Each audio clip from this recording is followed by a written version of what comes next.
जो छोड़ जाना है उस अहंकार को, उस शरीर के अहम को सजाने के लिए जिंदगी तबाह हो जाती है।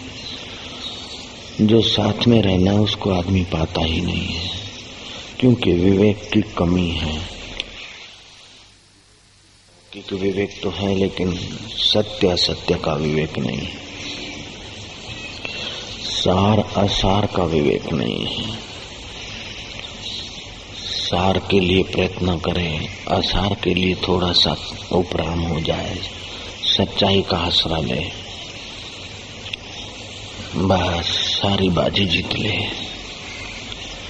तुलसी हरि गुरु कृपा बिना विमल विवेक न होई।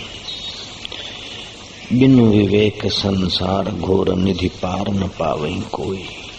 बड़े बड़े तिस्मार खान संसार में डूब गए, बड़े बड़े राजे महाराजे प्रेत होकर भटकते रहे। मुसोलिन जैसा होशियार राजा भी प्रेत होकर भटक रहा है। रावण जैसा बलवान दैत्य होकर मारा जाता है। लेकिन विमल विवेक है भोगी राजा में, और विमल विवेक जग गया तो विश्वामित्र होकर पूजे जाते हैं। भगवान राम और लक्ष्मण उनकी चरण चंपी करते हैं। अम्रपाली वैश्या थी, विमल विवेक जगा, महान पुरुष बन गई। राजकुमारी बड़ी खूबसूरत थी, कई राजकुमार और राजा उसकी शादी के लिए तलब करते थे। राजकुमारी मल्लिया उन सबको बुलाकर एक सुवर्ण प्रतिमा में छुपा डालकर रखा था भोजन जो सड़ गया था, उसकी बदबू सुंघाई। उनका विमल विवेक जगाया कि मेरे शरीर में भी इसी भोजन से ये सब बना है, और मेरे शरीर में अंदर क्या छुपा है। जो भोजन खाती हूँ वो सड़ता है, मलमूत्र बनता है। ऐसी फैक्ट्री के पीछे तुम क्यों दीवाने हुए हो?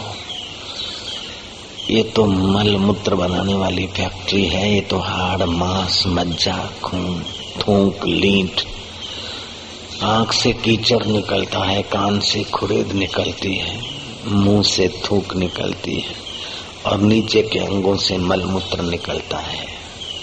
कहीं फोड़ा हो गया तो मवाद और गंदगी निकलती है।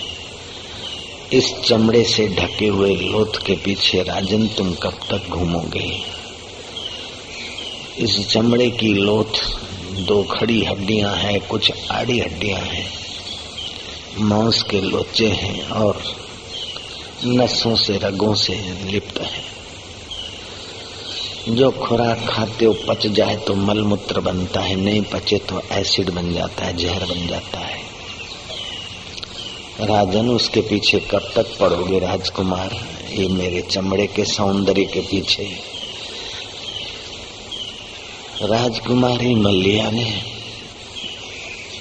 उन कामियों का विवेक जगा दिया। कई राजाएं तो फकीर हो गए, कई राजकुमार भी ईश्वर के रास्ते लग पड़े। राजकुमारी भी विमल विवेक के फल स्वरूप जैन धर्म की 19वीं तीर्थंकर सिद्ध हो गई। अब राजकुमारी मल्लिया नहीं, अब मल्यनाथ, तीर्थंकर मल्यनाथ प्रभु के नाम से पूज्य जाता है। थी तो लड़की है लेकिन विमल विवेक जगाया, महापुरुष बन गई। तुलसी हरि गुरु कृपा बिना विमल विवेक न होई। बिनु विवेक संसार घोर निधि पार न पावई कोई। ये अथाह संसार दरिया है, ये पालूं तो सुखी हो जाऊं, इतना कर लूं तो सुखी हो जाऊं, इनको यार बना लूं तो काम आएंगे। ऐसे करते करते जिंदगी के दिन नष्ट हो रहे हैं। जो सच्चा यार बैठा है, जो सच्चा साथी बैठा है, जो सच्चा सहायक बैठा है, जो सच्चा सुखदाता बैठा है, विमल विवेक की कमी के कारण उसमें मन डूबता नहीं, उसमें बुद्धि गोता मारती नहीं है। बुद्धि सोचती संसार का कूड़ कपट करके सुख पालूं। उसी सुख में कई तबाह हो गए। कई मर गए। हजारों हजारों जन्म लेकर फिर मनुष्य हुए और फिर विवेक की कमी के कारण फिर वही किया। तुम इतने जन्मों से बार बार जन्मते मरते आयो कि हर जन्म के तुम्हारे आंसू इकट्ठे करे तो बड़े दरिया भी छोटा हो जाएगा। तुमने इतने जन्म पाए और हर जन्म की हड्डियां इकट्ठी करे तो